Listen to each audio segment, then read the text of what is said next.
Good morning বন্ধুরা, সবাই কি করছো? এই যে আমি চা বসালাম।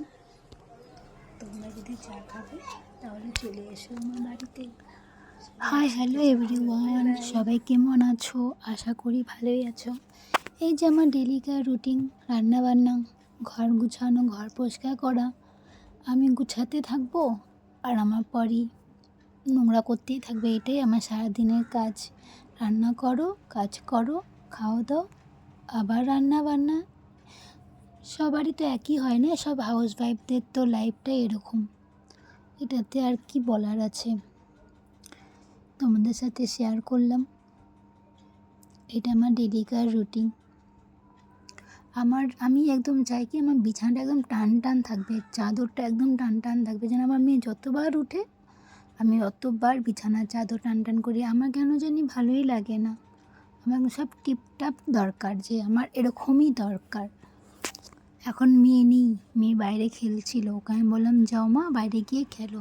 তাই এখন আসেনি, তার জন্য ফট করে ভিডিওটা বানিয়ে নিলাম।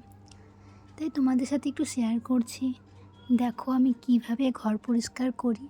সবাই আলাদা আলাদা টাইপের অনেকে করে, আমি এরকমভাবেই করি, অন্যকে অন্যরকমভাবে করে, যার যেরকম ভালো লাগে, তাই না?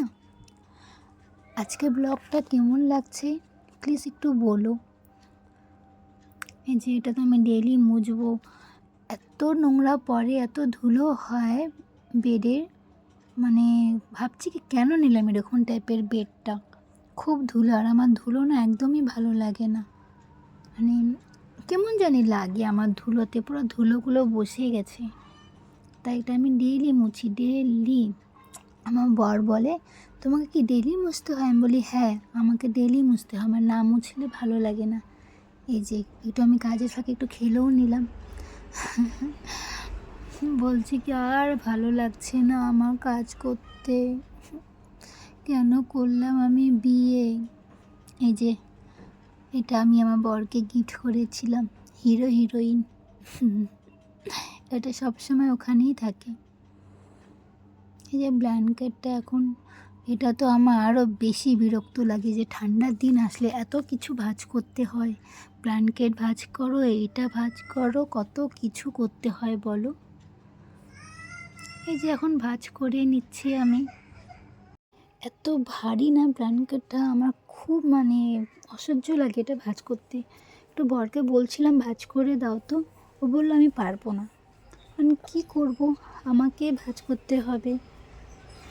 ভালোই লাগে না আমার, খুব খুব বেশি বিরক্ত লাগে। দেখো না, এটা তো ভাঁজ করতে নিলে আমি একদম দাঁড়িয়ে পড়ি। বড় যেরকম ডেলি ডেলি উঠাও, ডেলি ডেলি ভাঁজ করো, মিলাও। টাটা। এখন আমি যাব কিচেনে।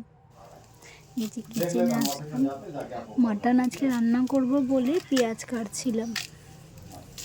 আর পেঁয়াজের একটাই গল্প আছে, ससुराल में इतना सख्त बनो পেঁয়াজ का इलावा कोई রুলা না সকে। হিন্দিটা একটু আমার ট্যারা ব্যাকা আছে, তাও আমি একটু চেষ্টা করলাম। দেখো না পেঁয়াজ কাটছি আর চোখে পুরো ঝাঁস আসছে। মানে পেঁয়াজ কাটতে ভালো লাগে না, কাটতে তো হবে, কে কেটে দিবে আমাকে? না চোখ থেকে না জল পড়ছিল। তাও দেখো আমি চোখ বন্ধ করছি আবার কাটছি, বন্ধ করছি কাটছি। আমি বলছিলাম আমি কাঁদছি, আমি পড়েই গেল হাত থেকে। দেখো ভালোই লাগে না একদম পেঁয়াজ কাটতে আমার। এই সবজির মধ্যে পেঁয়াজটা আমার খেতে ভালো লাগে, কিন্তু কাটতে গেলে আমার এরকম। তার ফাঁকে যে রান্না বসালাম, রান্না করতে করতে আমি একটু খেয়ে নিব। খাওয়ার সাথে সাথে কিন্তু একটু হেলদি থাকাটা খুবই দরকার, তাই না? রান্না করার সাথে সাথে নিজেকে হেলদি রাখলে, ফিট থাকলে, তাহলেই না আমরা ঘরের সবগুলো কাজ ঠিক মতন করতে পারবো। সারাদিনে কত কাজ থাকে আমাদের। এই যে মাটনও বসিয়ে নিলাম। কেমন লাগলো ব্লগটা বলো। Bye bye.